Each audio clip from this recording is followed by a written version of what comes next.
Selamat datang di Mekanik Desa. Like, komen, dan subscribe. Assalamualaikum warahmatullahi wabarakatuh.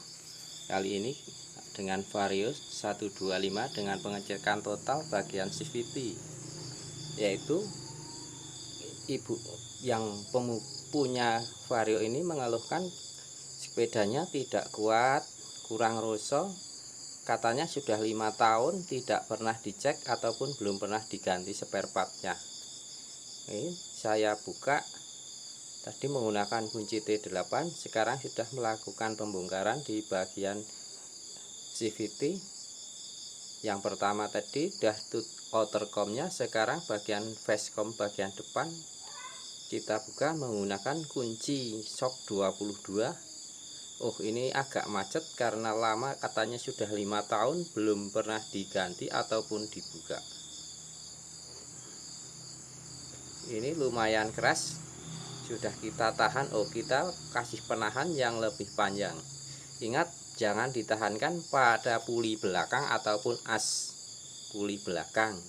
Kita harus ditahannya pada bagian yang lain, misalnya disambung pakai bekas as shock ke lantai ataupun ke standar, tidak apa-apa. Oke, ini sudah kena, kita bongkar, kita cek selanjutnya satu persatu, kita lakukan check up. Oh, ini ternyata sudah bergelombang. Fan belnya gimana, ini kita cek. Oh, ini kelihatannya sudah retak-retak ya, tapi ini maaf kameranya kurang jelas jadi tidak begitu terlihat. Itu udah mulai retak-retak. Kalau udah retak berarti udah mulai putus. Biasanya fan bel ini bertahan hingga 30.000 sampai 35.000. Oke, kita lakukan penggantian dengan yang baru. Kita melakukan pemasangan, itu roller, awas jangan terbalik. Kita memasangnya berlawanan arah jarum jam yang berwarna kuning di bagian belakang. Oke, kita bersihkan. Rollernya udah kita pasang. Ingat, rollernya yang warna kuning di bagian belakang dengan arah berlawanan jarum jam. Oke, kita persiapkan pisletnya, kita ganti sekalian. Oke, ini pislet kalau pembongkaran wajib diganti, soalnya kalau tidak, ini kalau pecah itu bisa mengenai bagian aluminium. Itu sebagai damper juga ya, pislet sebagai damper. Oke, kita pasang dengan yang baru karena yang tadi sudah bergelombang. Ini ibu-ibu yang punya, katanya 5 tahun belum pernah diganti, tapi ya fan belt biasanya udah pernah diganti walaupun sekali, tapi mungkin ini bapaknya yang ganti, kalau sekarang ini ibunya yang pakai. Oke, kita persiapkan bagian kipasnya. Oh, ini kipasnya kita ganti yang baru, yang tadi juga bergelombang. Oke, kita pasang ringnya, kita pasang lagi, kita pasang murnya. Ingat ya, ini jangan ditahan nah itu jangan, tidak boleh ditahankan di bagian as puli ya, kita harus tahankan di lantai ataupun di standarnya, tidak apa-apa. Tapi kalau di as puli nanti as pulinya bisa oleng. Ini untuk bengkel-bengkel yang belum tahu, mungkin banyak sekali yang melakukannya, yaitu walaupun kecil tapi kesalahannya fatal. Kalau oleng 1 atau 2 mili saja nanti buat jalan rasanya kayak geter. Kalau saya ini pantang menahan pakai as puli belakang, harus ditahan di tempat yang lain, misalnya sambung ditahan di lantai ataupun ditahan di standar. Oke, sekarang kita melakukan pembongkaran bagian kampas kopling. Ini juga kampas koplingnya sudah tidak layak, mungkin ya 5 tahun beneran ini baru dibongkar kali ini. Tapi maaf ya, ini saya pakai sandal, soalnya sepatu saya tadi kena air jadi basah, jadi saya pakai sandal, biasanya sih pakai sepatu. Oke, kita bongkar. Ini ini agak ojlek ya, itu kayaknya kering, paslinya udah kering. Itu di dalam ada paslin CVT, paslin pakai paslin CVT, paslin itu grease khusus untuk bagian CVT. Oke, kita ganti dulu kampas koplingnya. Ini kelihatannya macet, soalnya tadi pas saya coba itu rasanya kayak gandul gitu di gas. Di gas itu rasanya kurang enak sekali. Kalau ditanjakan ya pastinya kurang kuat.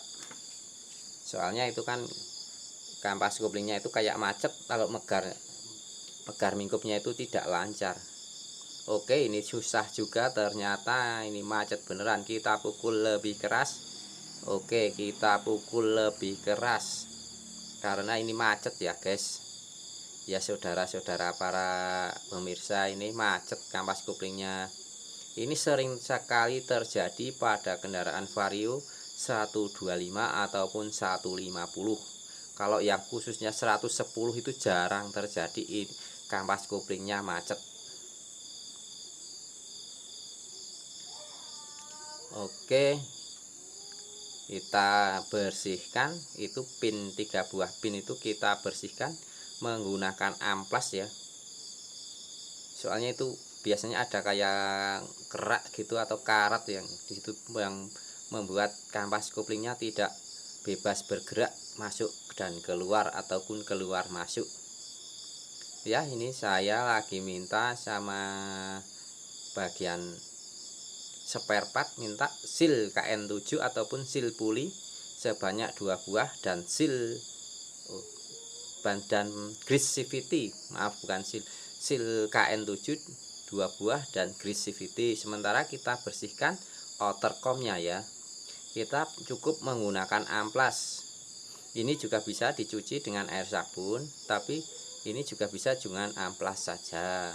Oke, ini saya membersihkan hanya menggunakan amplas. Kita masukkan ke as, kita putar rodanya, kita gesekkan amplas, ini bersih mengkilap ya. Oke, sudah bersih. Oke, kita lanjutkan membersihkan 3 buah pin. Ini pinnya kita bersihkan sampai kampas koplingnya bebas bergerak keluar masuk ya. Oke, kita bersihkan ya. Ini anggarannya agak lumayan, ini mungkin sampai 700-an ya. Tapi ibunya ini udah siap dananya. Ini kampas kopling yang baru kita pasang, udah lancar. Oh, masih udah lancar belum ya ini ya. Oke, kelihatan masih agak seret ya. Ini saya amplas lagi nanti. Ini agak seret soalnya ya mungkin terlalu lama karatnya, jadi kandel, tebel karatnya itu. Kita kasih paslin dulu sedikit, coba kita kasih paslin sedikit, kita coba lagi. Kalau belum lancar ya nanti kita coba lagi. Oke, sudah lancar. Kita pasang pernya, jangan terbalik.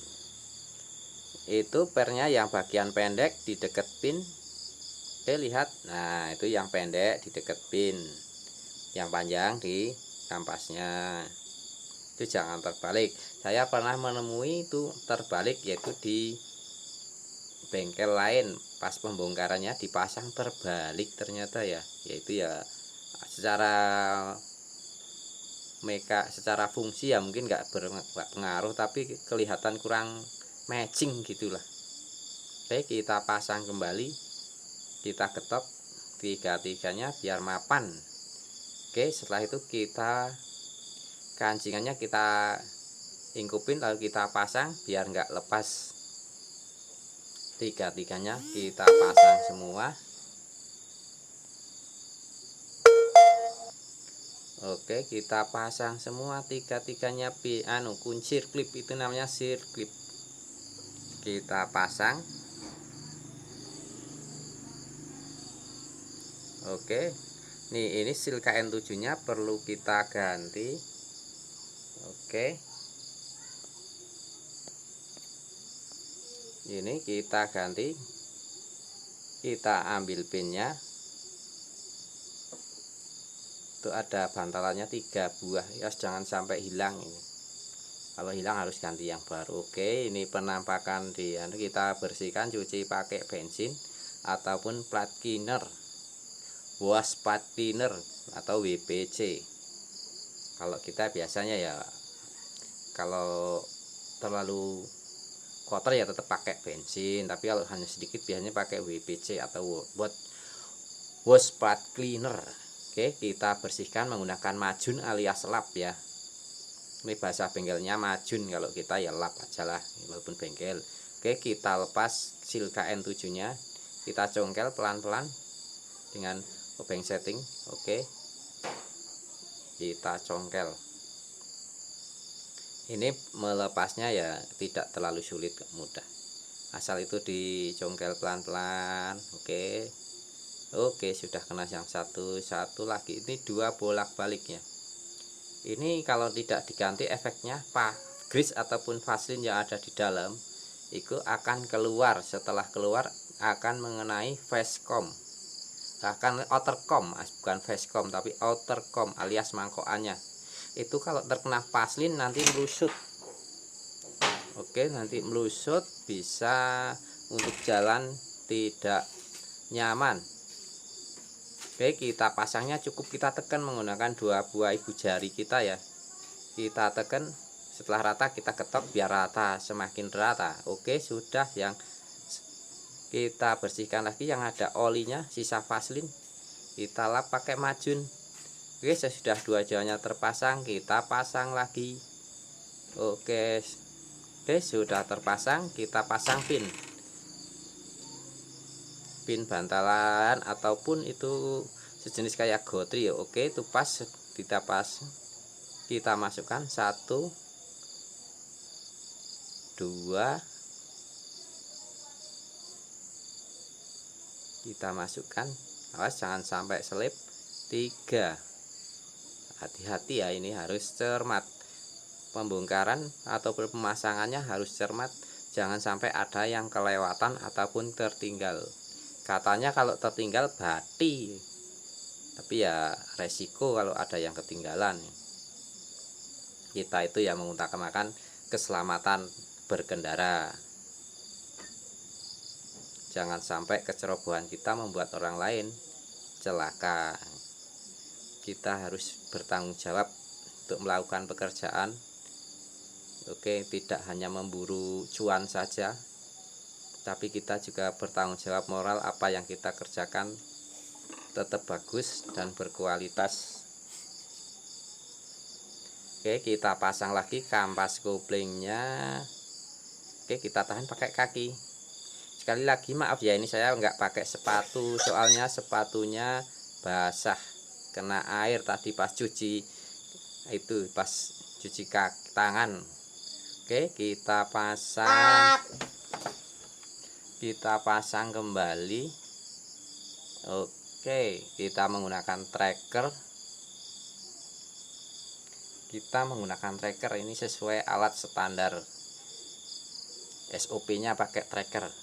Jadi tidak merusak alat ataupun tidak merusak benda yang kita kerjakan. Biasanya kalau asal-asalan merusak alat ataupun merusak benda kerjanya.